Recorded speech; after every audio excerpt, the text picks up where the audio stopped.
Now I have respect for substitute teachers. I know their job isn't easy, but one time in the 3rd grade, I had a terrible substitute teacher. We'll call him Mr. T for short. So Mr. T was a common substitute teacher for our school, and it just so happens that he often subs for our class.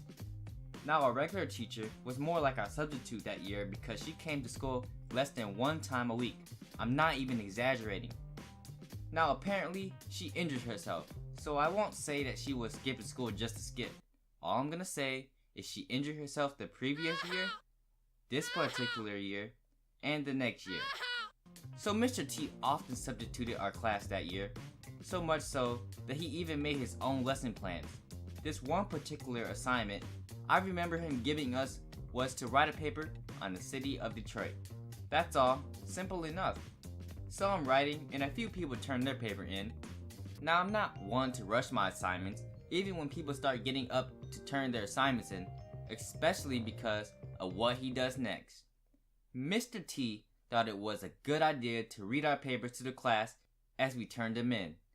And not only did he read them, he harshly criticized them. He said things like, "This makes no sense. I can't even read this chicken scratch." Now I can't 100% verify if he said those exact things, but I do remember what he said about my paper.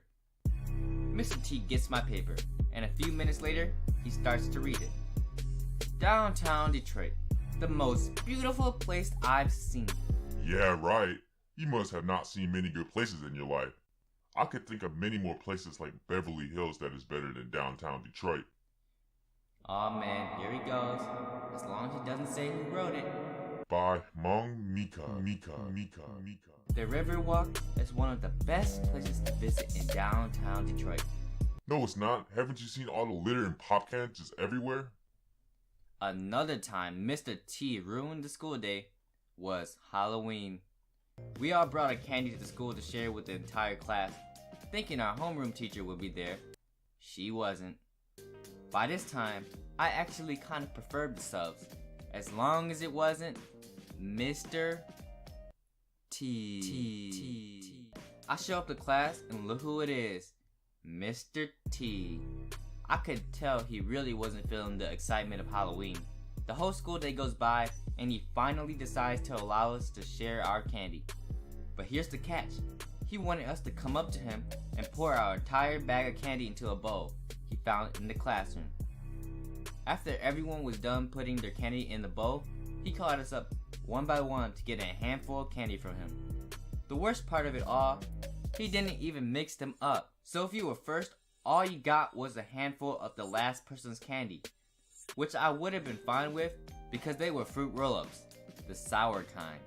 After everyone received a handful of candy, Mr. T decides that he will take the rest of the candy for himself. Yep, Mr. T stole candy from a baby.